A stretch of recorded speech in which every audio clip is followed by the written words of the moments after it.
자, 박영수 특별검사팀이 오늘 오후 2시, 그러니까 약 30여 분 뒤에 최종 수사 결과를 꺼내놓습니다. 그 뒤, 그러니까 30여 분 뒤에는 현장을 가볼 텐데요. 그 전에 일부가 공개된 최순실 씨의 공소장 얘기를 해봐야 할 것 같습니다. 그동안 최순실 씨 관련해서 어떤 증언들이 있었는지 목소리부터 먼저 들어보시죠.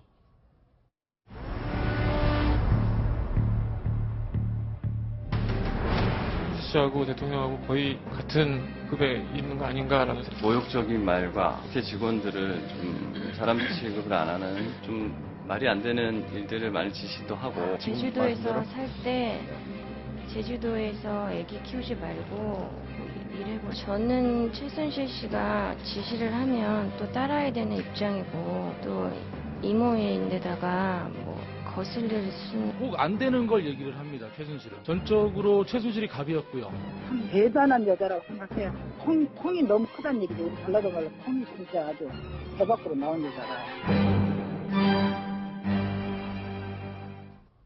오늘은 아마 특집으로 준비를 해야 하는 것 같은데요. 뉴스특급이 준비한 첫 번째 주제는 바로 이겁니다. 사건 덮어달라. 장시호 나가면 가만 안 둘 것. 최순실 씨의 말 얘기를 해보겠습니다. 오른쪽에 준비한 게 있는데요. 하나하나 좀 짚어봐야 될 얘기가 좀 많습니다. 이 최순실 일당의 아나 부인 말 먼저 그네도 모르느냐, 이 얘기를 좀 먼저 해야 될 것 같은데, 지금 우리가 몰랐던 최순실 씨의 발언들이 하나하나 지금 오늘 꺼내지고 있어요, 박 변호사님. 네. 이게 무슨 얘기입니까? 공소장에 이제 기재된 내용입니다. 최순실이 삼성의 이제 박승호 그 전무한테 했던 말입니다. 합병을 하는데 물산하고 제일모직, 삼성물산하고 제일모직 합병 부분은 다 알고 있는데 삼성을 내가 합치도록 그렇게 도와줬는데 은혜를 모른다면서, 그 이유가 뭐냐면 살시도라는 말이 있습니다. 그 말을 내가 사달라 그랬지 왜 빌려주는 걸 했느냐. 이 명의 자체를 삼성으로 하다 보니까 빌린 격이 되다 보니까 나중에 이제 이렇게 펄펄 뛰었다라는 게 공소장에 기재된 걸로 보입니다. 예. 결국 이제 최순실에게 이거를 진술했던가 아니면 다른 사람의 진술을 통해서 지금 공소장에 기재된 것으로 생각이 듭니다. 예, 이 의원님 공소장에 의하면 그렇다면 합병이 사실 삼성의 경영권과 직결돼 있는 문제였는데 이 경영권 승계 작업에 최순실 씨가 영향을 미쳤다, 뭐 이렇게 봐야 되는 부분일까요? 일단 뭐 특검은 그렇게 보고 있는 것 같아요. 삼성물산과 제일모직이 사실 이제 합병하는 과정 속에서, 그러니까 국민연금이 상당히 이제 기여를 했지 않습니까? 이제 그런 어떤 전 과정들을 사실 최순실 씨가 이제 대통령을 통해서 또 여러 가지 이제 작용을 했다라는 것들이 이제 특검 수사 결과거든요. 이제 그런 측면에 봤을 때는 결국 이제 최순실 씨가 삼성을 위해서 해줬는데, 문제는 이제 이 사건이 터지고 난 다음에 사실 이제 말이라는 게 보통 보면 말도 주민등록 같은 게 있습니다. 사실 예. 말 다 있기 때문에. 근데 거기에 보면 소유주가 누군지 돼 있어요. 근데 예를 들어 삼성에서 말을 사줬는데 그 소유주를 보니까 삼성으로 돼 있는 거죠. 예. 처음에 이야기할 때는 내 이름으로 준다 그랬는데 왜 삼성 이름으로 돼 있냐. 그래서 박원호 전무한테 그렇게 화를 냈다는 거 아니겠습니까? 근데 문제가 이제 사건이 터지고 나니까 그때 이제 비타나보이 10억짜리 말은 팔고 30억짜리 블라디미르 말을 사면서 나중에는 이게 혹시나 자기 거가 되면 이 삼성으로 받은 뇌물이 되지 않습니까? 그러다 보니까 다시 또 이거를 삼성 측에서 그냥 빌린 거를 임대해 준 걸로 해달라. 뭐 이렇게 해서 사건을 좀 수습하려고 했던 이제 그런 정황들이 좀 드러나고 있는 것인데, 그게 이제 이번 공소장에 이제 기재가 됐다는 것이죠. 예. 30여 분이면 뭐 박영수 특검의 목소리로 여러 가지 얘기들 하겠지만, 그 전에 저희가 공소장, 언론에 공개된 일부 내용을 저희가 이렇게 아나보인 말로 한번 모아봤습니다. 두 번째 얘기가 저는 제일 개인적으로 흥미로워서요. 이거는 이제 최순실 씨가 삼성에 향해서 정조준한 말이고, 이거는 대통령에게 한 말입니다. 입 맞춰 놨으니 사건 무마해달라, 덮어달라. 최순실 씨가 박근혜 대통령한테 한 얘기잖아요. 이게 새롭게 나온 얘기입니다. 예, 그렇습니다. 정말 놀랍습니다.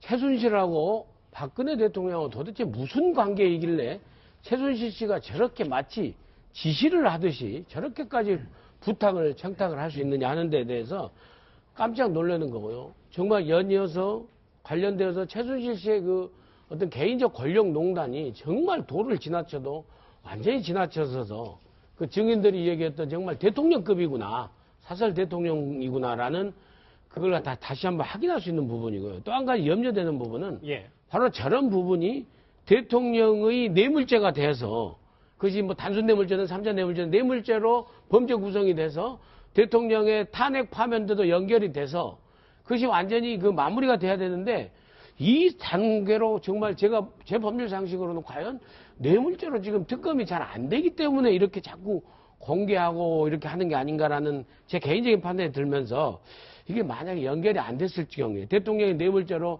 연결이 안 됐을 경우에 올 국민들 여론의 파장을 생각하면 상당히 또 염려도 됩니다. 그러니까 이런 여러 가지 내용들을 조금씩 공개하는 이유가 이 뇌물죄 연결이 쉽지 않으니까 특검이 그런다 이렇게 보시는 거예요. 저는 이제 그렇게 이제 변호사님. 이게 저도 좀 공감하는 측면이 충분히 있습니다.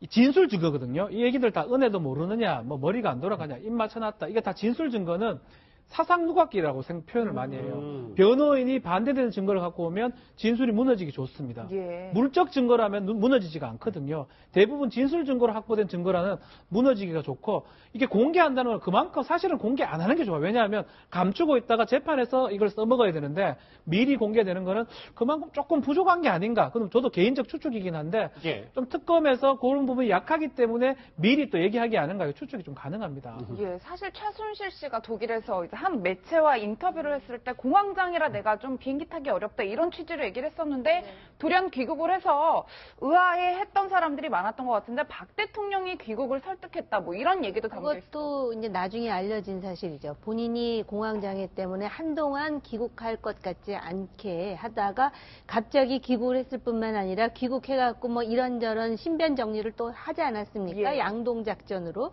한쪽으로는 귀국을 하고 또 한쪽으로는 자기 그 10억 원의 그 대여 근거에 있던 돈을 뭐 찾아낸다든지 이렇게 하는데 그 당시에 박 대통령께서 귀국을 하는 게 좋겠다라는 이야기가 있었다는 사실이 또 밝혀졌습니다. 그러니까 사실 결과론적으로 보면 최순실은 그렇게 생각할 수도 있죠. 대통령이 귀국하라고 해서 했는데 귀국하자마자 어쨌든 본인이 이제 구속돼가지고 자기 자신은 굉장히 지금 어려운 상황에 직면해 있다고 생각을 할 거기 때문에 과연 박 대통령에 대해서 사감이 어떤 사감인지 저는 개인적으로 그게 궁금하기도 합니다. 근데 한 가지 정말 그 법률적인 문제는 문제지만 다시 한번 놀라는 게 아무리 최순실 씨가 대통령하고 막연한 사이고 하더라도 입을 맞춰놨다는 소리를 어떻게 할 수가 있느냐 이런 생각을 해요. 그러니까 이 얘기가 그 얘기 아니에요. 삼성하고 말을 이렇게 다 이게 빌린 것처럼 입을 다 맞춰놨으니까 대통령은 지시만 하시면 된다 이런 얘기 아닙니까? 대통령 독촉한 거잖아요. 아니, 그러니까 완전히 독촉하는 거 아닙니까? 아니, 정말 우리가 극단적으로 예를 들어서 아버지가 대통령이어도 아들이 부탁할 때 이렇게까지는 안 해요. 아버지 좀 어떻게 해주세요 하지. 아버지 말 다 맞춰놨으니까 이거 이렇게 지시해주세요. 이렇게 청탁하는 그 자식이 있겠습니까? 안 되겠죠, 그러면. 그러니까요. 그런 거 생각할 적에 또 이렇게 했더라도 대통령께서는 아버지 대통령이 그럴 거 아니에요. 야, 너가 아무리 내 자식이지만 내가 대통령인데 이렇게까지 하면 되겠냐라고 나무라지. 알았어. 하고 바로 전화한 대통령이 어디 있겠습니까? 이 장면을 한번 상정해 놓고 보면요. 정말 최순실 씨의 국정농단에 이건 도를 너무 지나쳤다. 예, 저는 그렇게 다시 한번 아니 생각합니다. 그래서 똑같은 상황은 아니지만 김영삼 대통령 당시에 그 아들인 김현철을 구속시키는 게 바로 대통령 아닙니까? 근데 이 경우는 정말 아무리 이해를 할래도 정말 납득이 안 가는 정말 어떻게 가까우면 저렇게까지 할 수 있는가라고 박영수 특검이 말할 정도의 참으로 미묘한 관계인 것은 분명합니다. 준비한 거 한번 다 볼게요. 이제 새로운 내용이 1, 2번. 우리가 좀 애초에 처음 접했던 최순실의 아나무인 발언들을 보고 있는데 이번에는 안종범 전 수석의 발언을 볼게요. 근데 이 발언이 글쎄 안종범 전 수석도 최순실이랑 많이 이제 생활해서 그런지 말투가 최순실 씨 말투예요.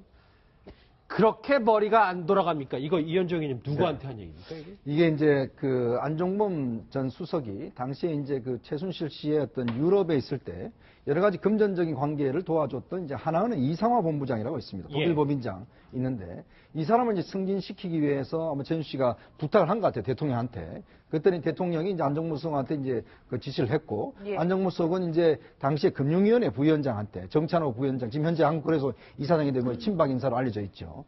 그래서 금융위원회를 통해서 했는데 문제는 그렇게 안 됐어요. 잘. 왜냐하면 이제 유럽 법인이 뭐 어쩌고저쩌고 하면서 잘 안 됐어요. 그러다 보니까 직접 이제 KB 하나은행 김정태 회장한테 부탁을 한 것이죠. 근데 이게 이제 미적미적거리면 잘 안 되니까 이제 그 아무래도 위에서 또 대통령이 왜 자꾸 이게 지금 승진이 안 되느냐. 아마 그렇게 좀 질책을 한 것 같습니다. 예. 근데 그러다 보니까 결국 안정범 수석이 김정태 행장한테 저런 이제 막말성에 가까운 이야기를 한 것 같은데 사실 안정범 수석도 교수 출신이잖아요. 그렇죠. 근데 웬만해서 저런 이야기 하기 쉽지 않거든요. 근데 문제는 자기가 위에서부터 얼마나 스트레스를 많이 받았으면 자기도 왜냐하면 대통령이 수시각각으로 왜 그 빨리 승진 안 시키냐고 이야기했을 거 아니겠습니까? 예. 그러니까 보통 일 같으면 사실은 그냥 승진 안 되면 유예하면 지나가거든요. 근데 문제는 대통령이 지시한 거기 때문에 또 거기다 거듭 이야기를 하니까 결국 아마 안정범 수석도 저렇게 시중은행장한테 저런 식으로 이야기한다는 게 저게 사실은 말이 안 되는 이야기거든요. 아니 이 김정태 씨가 시중은행장이 아니고요. 금융회사 회장이에요. 그리고 이 성격이 보통 깐깐한 사람이 아닙니다. 그런데 사실은 최순실의 딸인 정유라가 21살 때 예. 바로 그 이상화라고 그 하나은행의 독일 본부장이 3억인가 얼마를 대출해 준 거예요. 예. 그러니까 그거에 대한 보훈으로 유럽 총책을 맡게 해달라 그랬는데 하필이면 하나은행의 그 유럽 총책이라는 본부가 없어진 거예요. 없어지다 보니까는 다른 글로벌 본부장을 해주라고 이렇게 압박을 넣는 건데 교수 출신인 안종범 씨가 그런 식으로 머리가 안 돌아가냐는 말을 했다라는 것도 그렇고 이 금융회사의 회장인 김정태 회장도 이런 말 들으면서 본인도 굉장한 자괴감을 느끼지 않았을까 이런 생각이 들면서 예. 도대체 최순실과 최순실의 딸이 뭐길래 경제수석이 그렇게까지 압박을 하고 결국은 그 본부장이라는 이상화라는 사람을 승진시키기에 이르렀는지 이거는 하나의 웃음거리 일화로 하기에는 너무나 씁쓸한 현실입니다. 이거 뒤에 대통령이 없으면 이렇게 할 수가 없는 것이죠. 그렇다면 민 원장님, 안종범 전 수석이 이렇게 뭐 막말까지 하면서 압력을 행사한 게 박 대통령의 지시 때문이다라고 봐야 될까요? 아니면 본인이 최순실 씨한테 받은 뭐 명품백이나 뭐 그런 각종 것들의 이익 때문이었다, 뭐 이렇게 봐야 될까요? 서로 이제 복합적으로 얽혔겠죠. 근데 근본적으로는 이제 대통령의 어떤 그 권력이나 대통령과의 관계가 아니면은 안종범 수석이 이렇게까지 하겠습니까? 거기에다가 이제 좀 더 그 중간에 서로 친해지고 또 뭐 선물도 받고 이러다 보니까 여러 가지로 얽혀서 이제 그렇게 했다라고 보는데 이 정말 그 재질이 나쁘다 할까 이렇게 생각하는 게 처음에 보십시오. 직접 은행에다가 그 은행이 민간 회사 아닙니까? 못하니까 민간 은행을 관리 감독하는 그 기관 위원회입니다. 사실 민간 금융위원회를 통해서 해가지고 안 되니까 재차 그 경제수석이 직접 그 회사의 회장한테 전화해서 이렇게 했다는데 정말 이 또한 납득이 안 가는 상황이고 분노가 또 분노 지수가 올라가는 장면이에요. 두 분 다 뭐 탁식 있고 똑똑하신 분들이 뭐 서로 머리 안 돌아간다 뭐 하고 그러면 어떡합니까? 오른쪽에 준비한 거 한번 보시겠습니다. 마지막인데요. 이 지금까지 봤던 새로운 내용 1, 2, 3은 예전 얘기였다면 이게 지금 움직이는 얘기입니다. 최순실 씨가 조카인 장시호, 장시호 크게 불렀겠죠. 일갈했겠습니다. 구치소 나가면 가만 안 둬라는 얘기를 했다는데 이거 박 변호사님 어떻게 봐요? 그렇죠. 지금 장시호 같은 경우는 우리 특검의 복덩이라는 어떤 별칭이 지금 있을 정도로 수사에 상당히 기여를 했고 수사가 한 2% 부족한 부분을 메꾸는 그런 역할을 했습니다. 그러니까 특검 입장에서 상당히 좋게 생각하고 있는 상황인데 반대로 말하면 최순실 입장에서는 가장 아픈 부분이 아닌가. 장시호가 저렇게 얘기를 하지 않았으면 본인 입장에서는 조금 피해 나갈 부분도 많았을 것 같은데 장시호의 어떤 태블릿 얘기라든지 차명폰 얘기, 금고 얘기 이런 게 결정타가 된 것으로 지금 보입니다. 근데 앞으로는 이제 중요한 부분이 장시호의 그 어떤 임무라고 표현이 맞는지 모르겠는데 지금부터라고 봐야 됩니다. 공소 유지할 때 장시호가 더 중요합니다. 지금은 특검이 힘이 있어가지고 특검한테 뭐 말했던 사람들도 공소 유지하면 변호사들하고 상대로 무죄를 다툴 걸로 보는데 이때 장시호가 어떤 증언을 해주고 이게 중요한데 그걸 좀 막기 위해서 아마 장시호한테 최순실이 가만 안 있겠다 이런 얘기를 좀 겁을 준 게 아닌가 이렇게 보입니다. 근데 저런 협박성 발언해도 되는 거예요? 구치소 안에서? 글쎄요, 뭐 좀 막든지 해야 되는데 가만히 안 두겠다 이게 만약에 뭐 해악의 고지가 되면 별도의 또 죄가 될 수가 있습니다. 협박죄든지 가능하긴 한데 뭐 이런 부분 아직 뭐 수사가 되는 부분은 아닌 것 같고요. 앞으로 이제 재판하는 과정이나 이럴 때 다시 또 지켜봐야 될 부분 같습니다. 예, 이 의원님 사실 네. 청문회에서 뭐 고영태 씨나 노승일이 중요한 역할을 했다면 특검에서는 이 장시호 씨가 굉장히 중요한 역할을 했는데 그렇죠. 본인이 수사가 끝나니까 이제 불안감을 호소하고 있고 뭐 이용당한 것 아니냐 이런 생각까지 하고 있다고 하는데 좀 별도의 약간 관리라고 해야 되나요? 뭐 보호가 좀 필요할 것 같기도 한데요. 그러니까 장시호 씨가 아무리 이제 좀 뭐 성격이 밝고 뭐 여러 가지 또 안에서도 잘 지냈다고 하지만 사실 뭐 어차피 가족 관계가 또 있고 또 가족 관계 속에 사실은 이제 어떤 면 자기 이모를 결정적으로 사실은 어떤 유죄 확증을 가지게 하는 증거들을 많이 제출했지 않습니까? 그렇죠. 근데 이렇게 하다 보면 사실은 굉장히 트라우마가 생깁니다. 왜냐하면 뭐 어떤 사람들이 구치소 가서 이렇게 있다 보면 정말 그 여러 가지 압박이라든지 심리적 압박 또 이런 것도 많이 생기고 특히 이제 앞으로 이제 법정에서 이제 공적 증언이 있거든요. 지금까지 같은 경우는 이제 재판이 지금 진행 중에 있습니다만은 재판 중에 한 증언이 제일 중요합니다. 사실은. 그 전에 한 증언들 같은 경우는 뭐 사실 뒤집을 수도 있는 것이고. 예. 근데 이제 바로 그 앞에서 이야기를 해야 되는 것이거든요. 그러면 아무래도 이 가족 관계가 좀 있지 않습니까? 그렇다 하더라도 장시호 씨 입장에서 본다면 굉장히 스트레스를 많이 받을 거고 아까 이야기했듯이 뭐 장시호 가만도 않을 거다는 이야기 자체도 보면 그런 증언들을 좀 제대로 할 수 없기 위한 협박성 증언이라고 보여진다라면 예. 아마 이제 어떤 특검 차원에서도 사실 우리가 뭐 증인보호 프로그램은 별로 없어요, 우리나라가. 예. 그런 측면에서 있더라도 상당히 앞으로 장시호 씨의 어떤 심리적인 문제, 이것도 제가 볼 때 상당히 중요한 문제라고 봅니다. 이 질문 하나만 하고 좀 넘어가 봐야 될 것 같은데 박지훈 변호사님. 네. 특검이 수사한 바로는 최순실 일가 재산이 2,200억 정도 되는데 예. 이 중에서 환수 실제로 얼마나 가능한 겁니까? 이제 2,200억이지만 그 중에 최순실의 재산으로 추정되는 뭐 미승 빌딩이라든지 한 200여 원이 됩니다. 나머지 뭐 2,000억 원 정도는 최순실 일가 뭐 최순천 씨라든지 최순득 씨의 재산이기 때문에 이 부분은 건드릴 수가 없습니다. 만약에 추징 보전 뭐냐면 나중에 추징금을 낼 거를 확보를 하기 위해서 보전 신청을 지금 하는 건데 할 수 있는 부분은 최순실 재산만 할 수 있거든요. 그러니까 200억 정도만 추징 보전이 가능하고 나머지 최순실 일가, 최순천 씨 거라든지 이런 것들은 지금 상태로는 추징 보전이 좀 불가능한 그런 상황입니다. 최순실 씨 공소장 일부가 언론에 공개됐는데 이 내용을 저희가 새로운 내용으로 짚어봤습니다.